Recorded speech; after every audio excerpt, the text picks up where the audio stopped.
And Rachel, good morning in Honolulu, the island of Oahu, and the idea of gathering with others in a safe space to explore living with uncertainty resonates. Wonderful. Welcome, Rachel. Good to see you.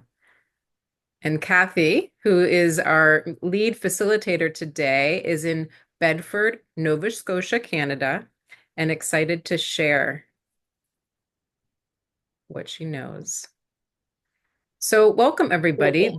Is there one more? Did I see something else No, I pop was gonna up? say I'm excited to share some little bit of what I know in this time. Yeah, 90 minutes. I think we need like 5 days, 10 days, I don't know, for Kathy to share everything. But welcome, everybody. It's lovely to be here. This is a Change Leaders Network event. And again, the title is Leading Through Chaos to Commitment. We're dealing with lots of uncertainty, lots of change, and really this is a time to be together and to figure out how to navigate the way forward, to, as Rachel mentioned, be in a space with others that is safe, that you can explore these concepts and your own leadership in these moments. And so you're most welcome to be here. We're super excited to be hosting this session today for you. And I want to introduce Kathy. So Kathy Jordan and I met, gosh, probably like 2012-ish around there through Art of Hosting, Conversations That Matter. We led some trainings, actually one of the first ones in California, back in yeah, around 2012, something like that. Um, and we worked together on multiple projects, and we're actually had rekindled our working relationship, and we're creating something right now called the Inner Wisdom Lab that's separate from leading change, but it's really much more a spiritual space and support for leaders around the work that they're doing. So I want to introduce Kathy. She's going to be guiding us. She is an internationally recognized consultant speaking on topics of worldviews, healthy teams, and workplace cultures, why it's so hard to change our minds, why uncertainty is hard for so many of us, and how and why we are resistant to change. Engaging in practical sessions are designed to offer something useful to everyone. With her partner, Jerry Nagel, she has co founded Worldview Intelligence and Healthy Workplace Culture Initiatives, as well as co authored Building Trust and Relationships at the Speed of Change, a book that offers practical insights on the role of worldviews on our interactions and planning strategies. They have also co-authored a range of other resources. They are working on a new book, The Little Book of Great Grandparenting, arising from their experiences as parents and grandparents, with grandchildren bringing joy, perspective, and presence. Kathy lives in Nova Scotia and also is the partner of the Inner Wisdom Lab with myself, Dana. So, welcome so much, Kathy. Thank you so much for coming to Change Leaders Network today and offering this session. Um, in terms of the flow, I don't know, Kathy, if you can switch to Oh, the next I slide. took it off actually. Oh, So, I can see it here. There yeah, we but go. I hid that slide. Hmm. I put us there instead. Okay. Do you want me just to speak to the flow, Dana? Yeah, that would be All great. right. Everybody. So, we've got this sort of divided into a few sections. So I'm going to give you some information. The first part's going to be on worldviews, worldview intelligence, the a little bit of neuro and brain science as it affects how we react to change and uncertainty. We're going to do a little breakout so that you can digest and integrate and think about how it applies to you and your circumstance. And then the second part is going to be mostly focused on the change curve. And the change curve is something I've been working with for my entire consulting career of like 25 years now, close to that. And people love it because it really helps understand why we react the way that we do, both individually and if we're leading change at all, then it's useful and relevant there as well. And so I recently did a session like this from chaos to commitment with the managers at the management team at a local university, and they really resonated with the change curve.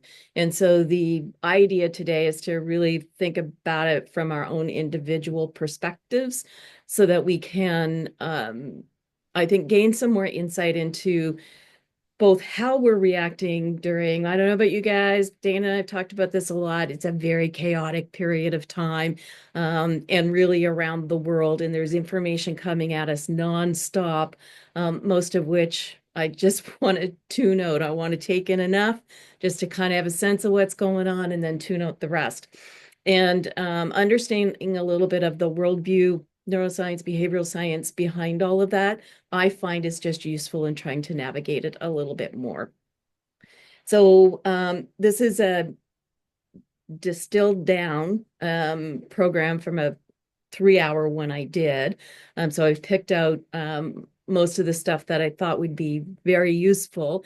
When I'm sharing the information in the beginning, it's going to be pretty, I'm going to give you a lot, a little bit of a fire hose. If you have questions, just drop them in the chat box and we'll try to get to them. And if you have before we go into the breakout, I'll just ask you if you have any questions, and Dana may add a few thoughts here and there along the way as well. Oop, we did that already. All right. So how many people here are familiar with the art of hosting field? Yeah. So you would know about the chaordic path and all of that. So I put it here as a point of reference because, we have all of this chaos going on in the world, and sometimes the chaos is the uncertainty. And we know that as a living system, chaos will naturally come into its own sense of order. But part of what happens when we're in this moment of time is we don't want to wait for order. We want control. We want control of our own lives. We want someone to be in control who is capable of doing that. So yes, we will share the slides afterwards and a ton of resources as well. A lot of the stuff that Dana mentioned earlier from Inner Wisdom Lab, and also from the Healthy Workplace Culture work that Jerry and I are up to, which could be useful.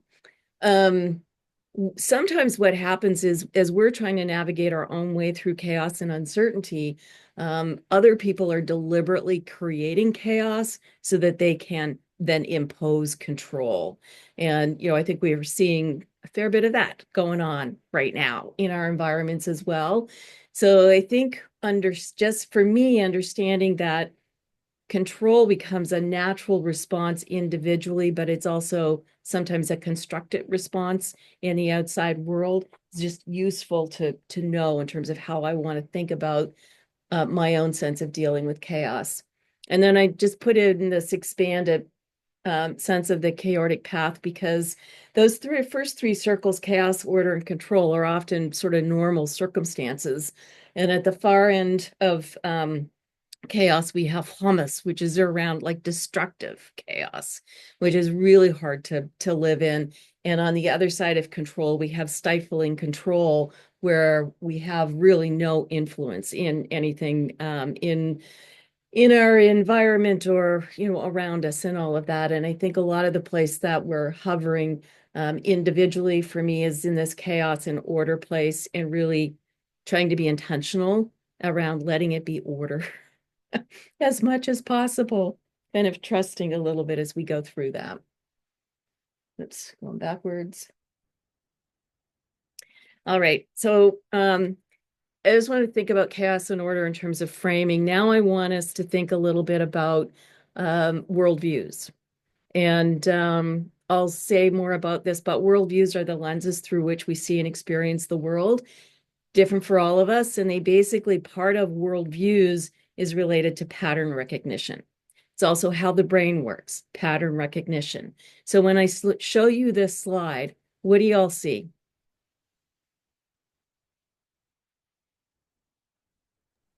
A blue bar blocking community. Right.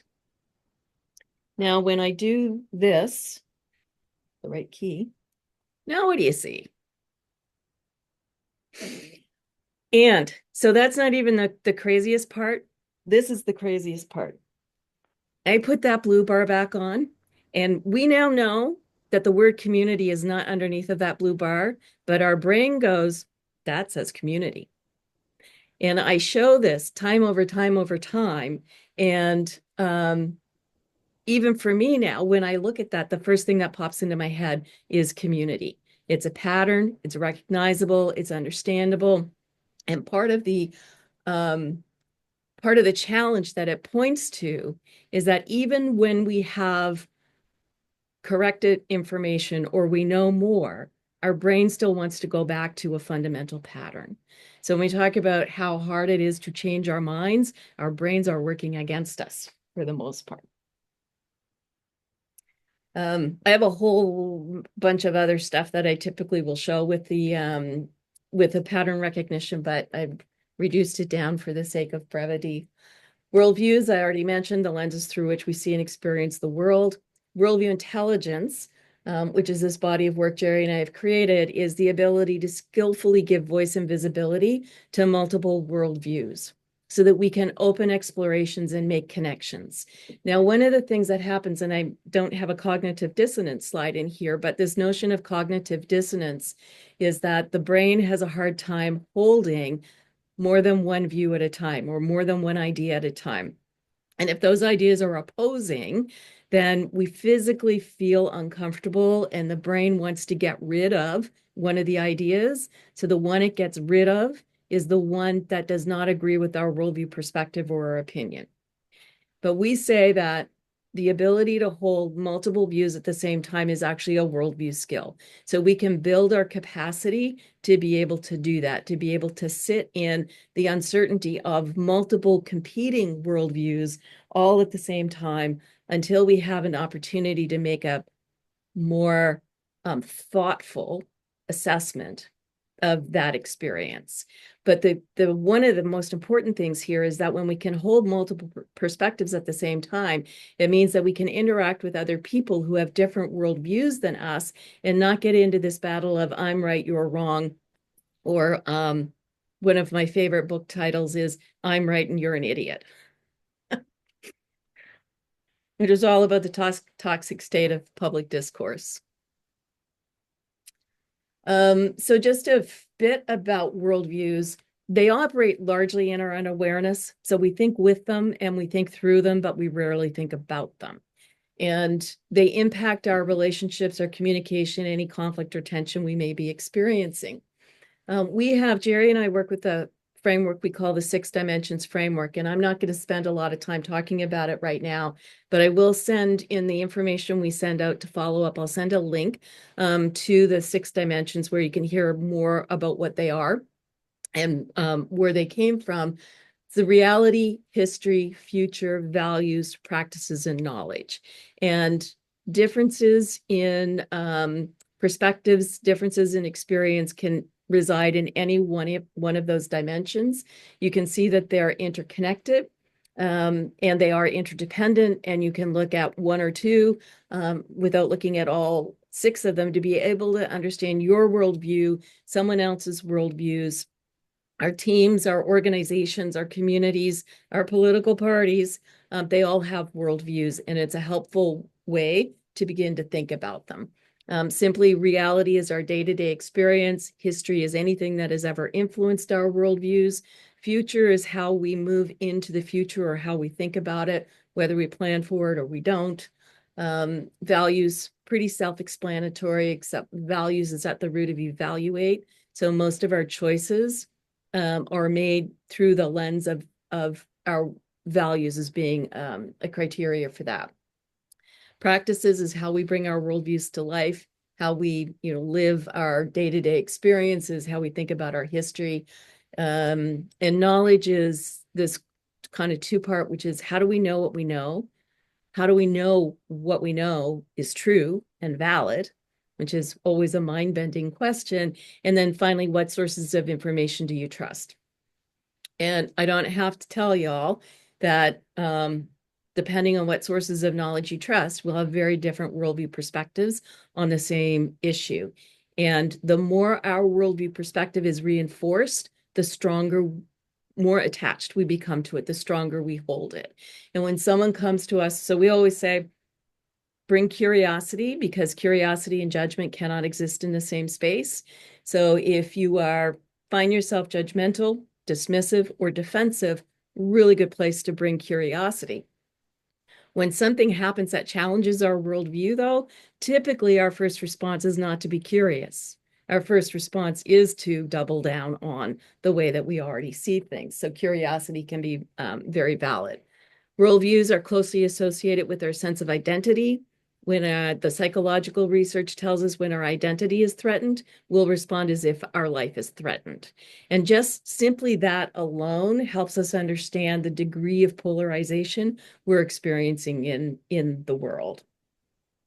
And I'm going to talk a little bit about neuroscience and behavioral science very briefly, but both of those bodies of knowledge are pretty closely linked to a lot of what we know about worldviews. And we find it incredibly helpful in thinking about how we respond, but also in thinking about strategies for how to respond to other people. So brain and behavioral. Sorry, Kathy, would you just repeat what you said about identity? Yeah, our worldviews are closely associated with our sense of identity. And the psychological research tells us that when our identity is challenged, we can respond as if our life has been threatened. And so, those times when either you feel like you've reacted more strongly than the situation deserved, or you have someone react really strongly to something that you've just said or done, it could be because we've challenged their worldview or their sense of identity. And none of us, if we're not thinking about worldviews, we haven't really thought about it that way. And we're more likely to engage than we are to pause and ask, what just happened there? Powerful notion. So our brains are designed to protect us. And over the course of human evolution, they've hardly changed at all. So we have all these built-in primitive responses and reactions from the early days of human development. And one of the things that happens is that our brain produces neurochemicals pretty much 24 hours, 7 days a week. Neurochemicals, they're just molecules.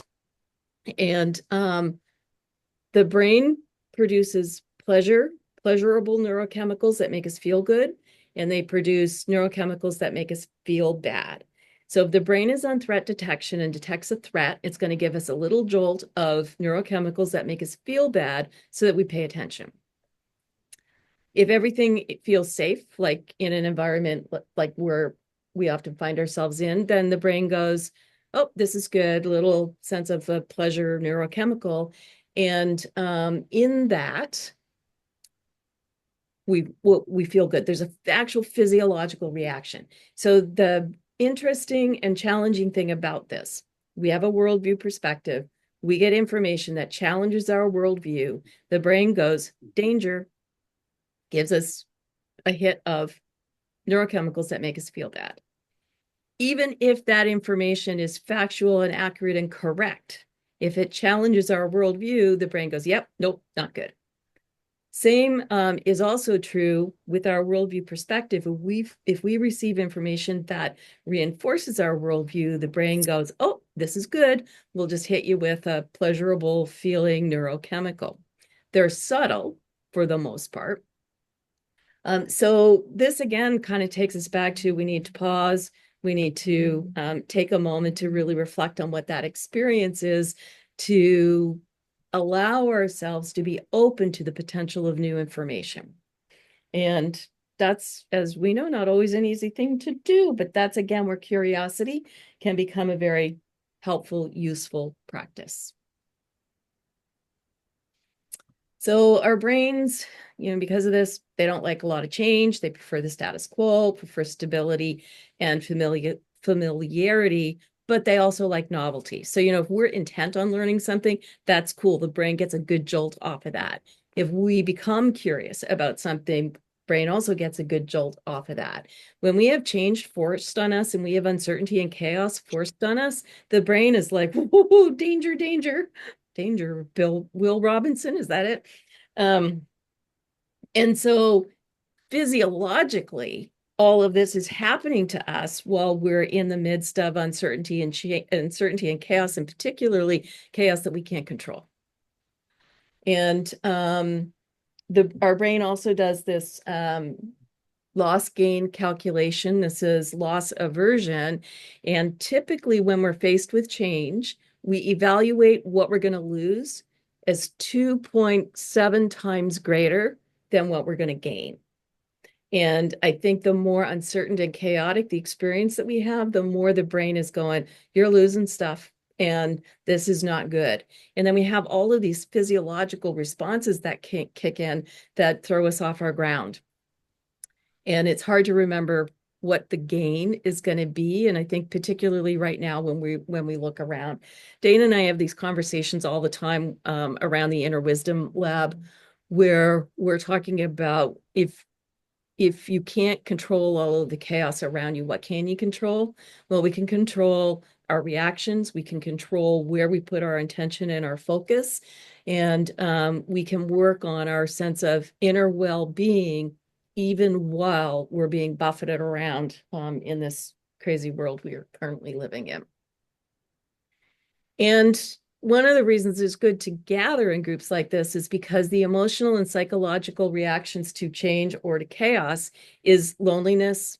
There's some sense of loss of self-esteem or self-image. This happens in any kind of change initiative for people, which we're not going to talk organizationally so much, but this loss of personal or shared identity, loss of lifestyle, uncertainty about the future. And what's interesting in a change processor in the chaos is that everyone feels this way. And so that's the power of bringing ourselves coming together, is because we can feel validated in our experience, knowing that we're not alone, and we don't have to spend a whole lot of time getting lost in the urgency of the situation or the difficulty of it. And sunk cost, I just wanted to mention, because we have an investment in our worldviews. We have an investment in the way that we experience the world. And then sunk cost usually comes up more in the project management, financial management perspective, where we're working on a project, something goes wrong, we keep throwing money at it, hoping that it's going to get better somewhere along the way.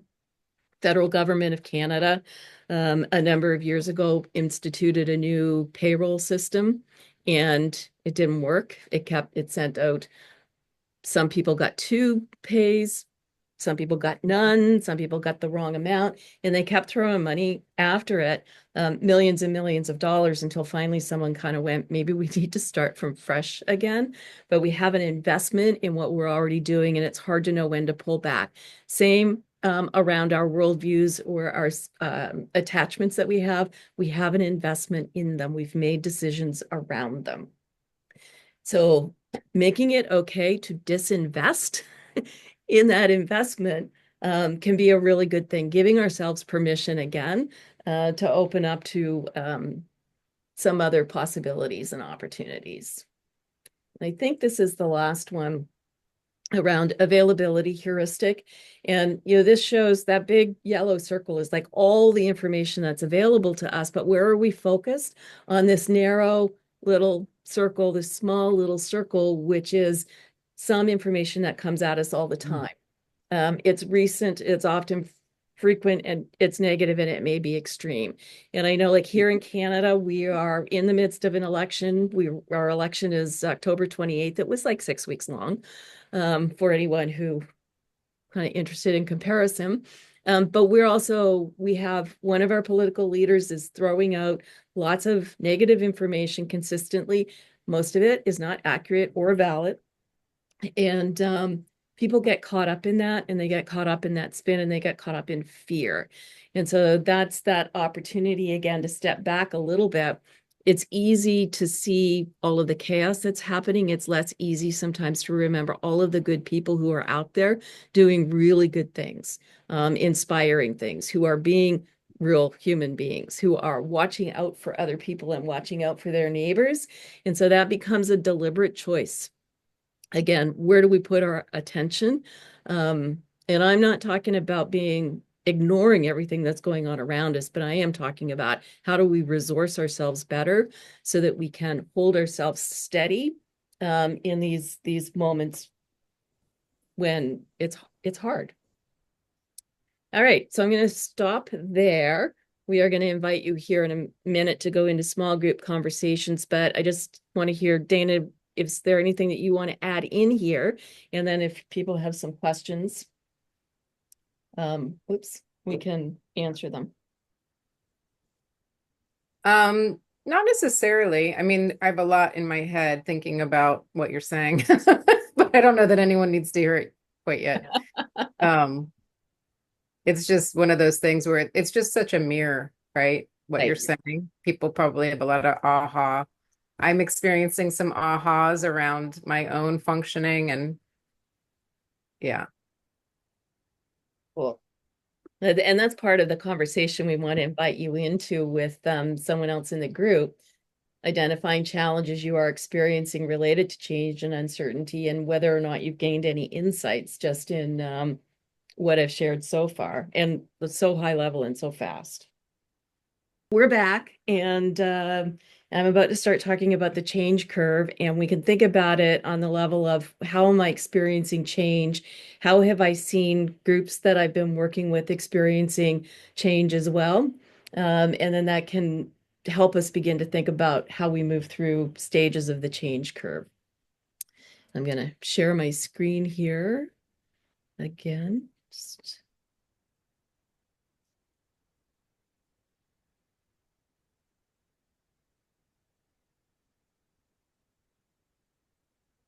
There we go.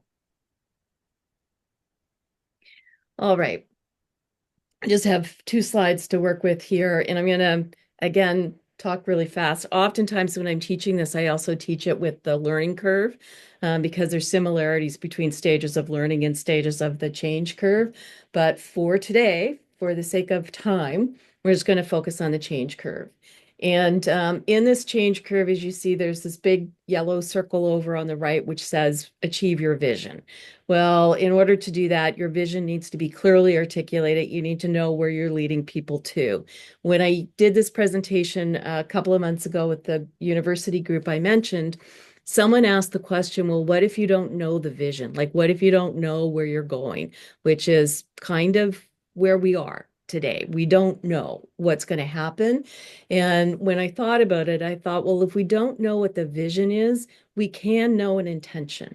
So we can set an intention for ourselves, or we could set an intention for the people that we're with about, how we want to be in this time, about what we want to be communicating with, about what are the stories that we want to dive into and focus more deeply on. Maybe that's what we need to do. We can hold an intention that when we're through this period, because we will be through it at some point, whether it's months or, God forbid, years from now, this will help us walk the path that we want to be walking. And so when we're engaging with change or we're engaging with uncertainty, that first reaction, it's the status quo, and that first reaction is shock and denial. And it is true almost no matter what kind of change that we're talking about. Like, oh, we're not really going to do that, or I can't believe that's going to happen, or are you serious? And when I think about change, I think about both the changes that we control and the changes that are thrust upon us. And the level of chaos in the world right now is that it is, I think, a bit unusual and higher than what we've experienced. And so we're going through this shock and denial on a regular, almost daily basis, given what's happening in the external environment. But then we can think about what do we want our own internal environment to be? Who do we want our community to be? What are the conversations that we want to be having, and what is the tone of those conversations? So when we're talking about a change initiative in an organization, we'll have to say the response here is to communicate, communicate, communicate, communicate. Just when you get tired of hearing yourself say it, other people are just starting to get it, because we stop listening the minute someone gets to the point of this is how it's going to affect me. And we don't hear anything else after that. Like, think medical appointments where people get a diagnosis. They're not listening, they're not hearing things. And it's the same in a change initiative organizationally. The Bridges transition model definitely plays like a role in here. This particular change curve is predicated on the Kubler-Ross grief curve. Mm. And I think when I think about this on an individual basis, this communicate, I think, is exactly what we're doing here together. Is we're communicating with each other. We're communicating in community, and we're communicating with people who we care about or who we have some alignment with, which doesn't mean not communicating with other people, but it's, again, bringing that curiosity to some of those communications. As that sinks in that we are definitely moving into change, we get into stage 2, which is disruption. And we are in an incredibly disruptive time globally. We thought COVID was bad. So we're in a totally different world now. And so the typical reactions here are like things like depression, anger, resistance, frustration, rage, even, like some of us may experience that. And in organizational change, one of the things that happens is people want to skip over this stage of the change curve because we make value judgments about emotions. And we go, rage, bad; anger, bad; sadness, bad; don't want tears here. Hopefulness, good; happy, good; joyful, good. Like, we'll take all of those things, but we don't want the rest. And in organizational change, people who are leading it don't want to give a whole lot of time to this stage of the change curve. Counterintuitively, the more time they give to it, the less time they'll need. Because if people have the opportunity to talk about their experiences, I mentioned in the first half of this that when we're experiencing chaos and we're experiencing change, we feel alone. You put people in a room together and they're like, oh, I'm not alone. Other people feel the same way I do. And then that brings a level of validation, and then we can then move forward. One of the things that's really interesting too about stage 2 of the change curve is people will often they'll invalidate themselves. They'll go, well, I shouldn't feel that way. Like, I shouldn't be so angry or frustrated or whatever. So when we can just say that emotions are emotions, and naming emotions is an incredibly helpful strategy, then we can move through it. And it's also, organizationally, it's a good time for people to be creating listening stations or sessions or anything along that line. So not only can they hear about how people are feeling, they can ask for input into what's going on with the change. So when I think on a personal level, with the times that we're in right now, I think one of the most important things for us to do on an individual basis is name and acknowledge our own experiences and validate our own experience, or validate it with other people. Dana and I do this regularly with the inner wisdom work that we're in. And we'll spend a couple of minutes kind of talking about what we're experiencing in that moment, and then we'll turn our attention to what it is that we really want to accomplish in our conversations together, and experience that here with my partner and in my family as well. Because, like, anger can be really useful. Anger tells us that our boundaries have been violated. And so there was a time in my life when I thought I never got angry. It was a shock to find out that that wasn't true. And there was a time when I was in a deep period of my life working with an incredibly good executive coach. And she says to me at one point, she goes, Kathy, you think your emotions make you weak? And I went, yeah. And she said, it's not true. She says, when you learn to work with your own emotional experiences, you're going to be stronger. and more powerful. And you'll kind of have like the experiences will change and they'll change you. And she was right, but I had to learn that along the way. So that's and when we're in this side of the change curve, like I said, we're inner focused. We're thinking about ourselves, we're thinking about our own experiences. If we're lucky enough to start moving up the other side of the change curve, because there's no guarantee that we're going to move up that side of the change curve, which is why we need to be intentional and thoughtful about where we want to go, hold that intention for ourselves. But as we start moving to the other side, we become more outer focused. Something happens in the environment, we become hopeful. We're more accepting of the change that's going on. And the response there is to really engage with it. In organizational change, we'll often say, how do you invite the people who are moving into this stage of the change curve to maybe help with the change or move other people along or help identify their own personal opportunities or opportunities for other people? And I'm going to come back to this in just a second. But then as we move into the fourth stage of the change curve, we're in the rebuilding stage. Change has been embedded in the organization. It might now be the new status quo, and people have a commitment to it, and we want to celebrate that. And usually I'll say, we're not celebrating enough anyway. We should be celebrating all along the way, so that we can feel better about the change that we're experiencing, providing that, things are going in a decent way. So one of the things that happens, and you may recognize yourselves in this, is that this is a nice little curve drawn on a piece of paper, but it doesn't really work that way, right? It's messier than that. And so we could be moving into stage 3 of the change curve, really hopeful and excited about something, and something will come along and drag us back into stage 2. And now we're frustrated again. Or we can actually be in many stages at the same time. We could be in shock and belief and frustrated and also finding things to be hopeful about. That's what I said in the first half of this. Like, look for the people who are doing good things. Look for the people who are inspirational. Look for the people who are telling stories that make us feel human again. So we can go back and forth around that. The hang-in point is always the most interesting one. When I'm talking organizationally, I'll often say at the hang-in point, people will quit, but they don't leave the organization because they've checked out. And I think a lot of people I know right now are at the hang-in point and trying to understand what's going on in our environment.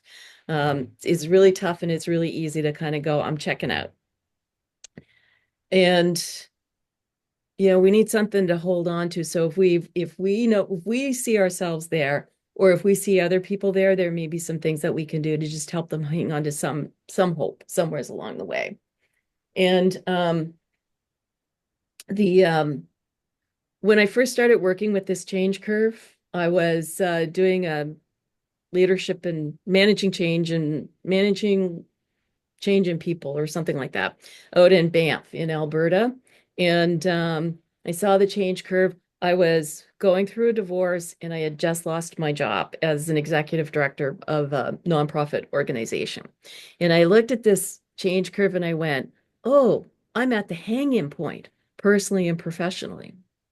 Several months later, as I had this posted up in my office space and was working with the change curve, I looked at it and I started to laugh out loud because I thought I wasn't at the hang-in point. I was in stage 1. I was in shock and denial. So, like, sometimes other people can see where we are better than we can see ourselves, or sometimes as we've moved through things, we have a better perspective on what's going on. There's a And lot. now, well, Kathy, not to interrupt, but No, just no, to go say, ahead. like, and now we go through those in multiple ways, maybe even throughout the day, Right. right? Like, it's such a more rapid cycle. Yeah. Right. It's definitely never ending. And that's kind of what this slide depicts a little bit, which is um, we go through change and uncertainty at different rates and in different depths. Some of us skim through and barely notice it. And for other people, it's a really deep curve down into the bottom of the change curve. there's overlapping change curves. So even if we're all experiencing the same change, we're not experiencing it necessarily in the same way. We're closer to some people and further away from other people.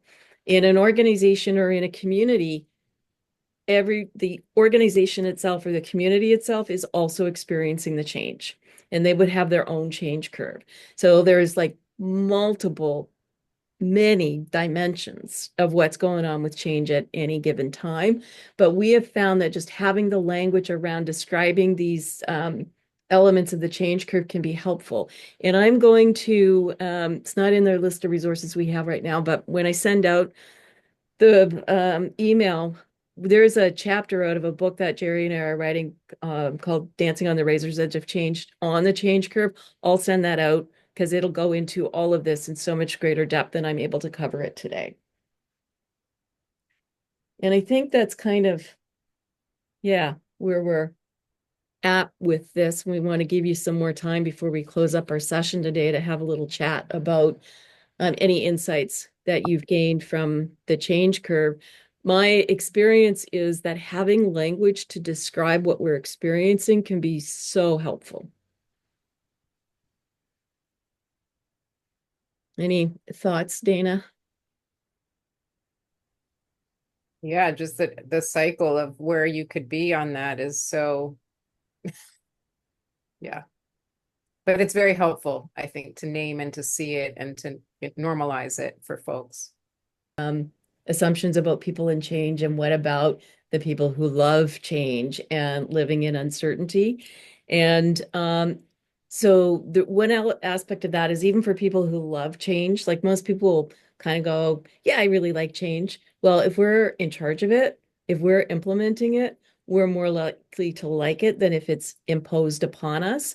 So those people are imposing change and uncertainty on other people, which then makes me curious about, and I don't have a big answer for this, but about the neuroscience of what's happening when I'm someone who loves chaos and uncertainty, and that's all I want to have around me. But so that raises some interesting questions for me that I'm likely to explore post this call.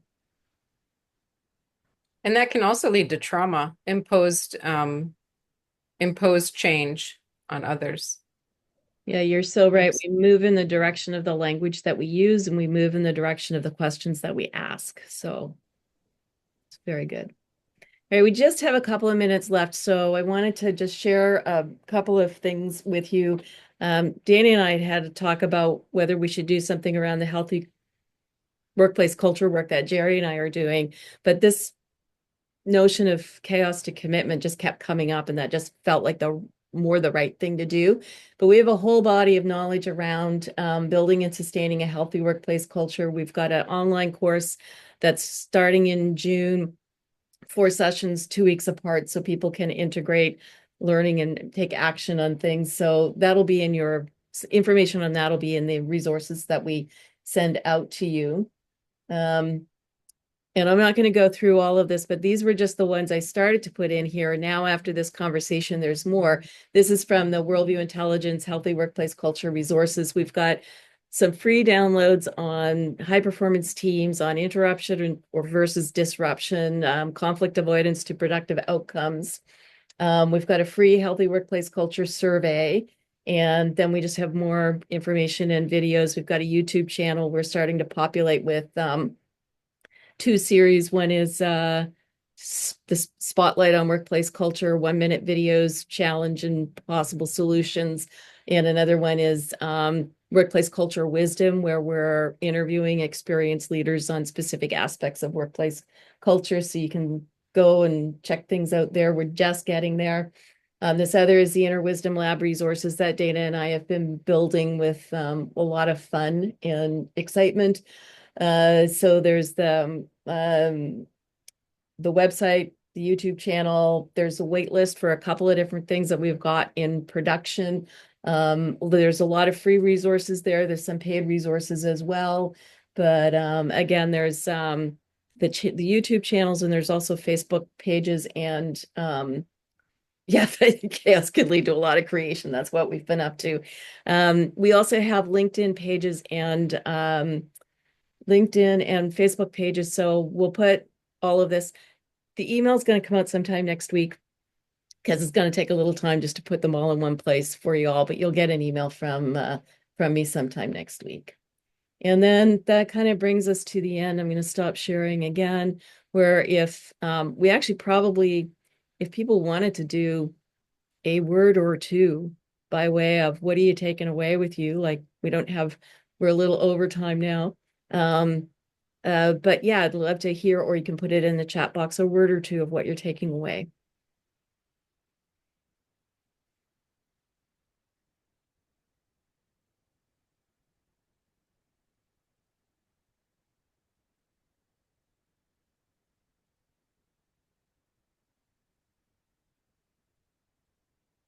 Thank you.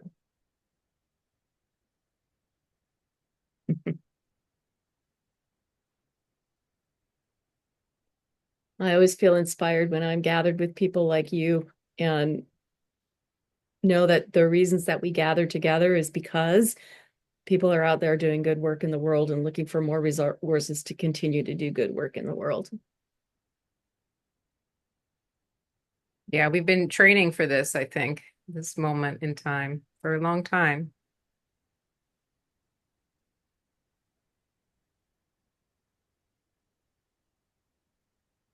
You Thank all, you so much, Kathy. oh, you're welcome. My Very pleasure. good. Thank you, everyone, for joining and showing up. If you have anything you want to present to the Change Leaders Network, be in touch with me, please. We always are looking for amazingness, like Kathy presented today, to come out and share with others so we can build our toolboxes. Yeah. And thanks for coming. Appreciate each and every one of you.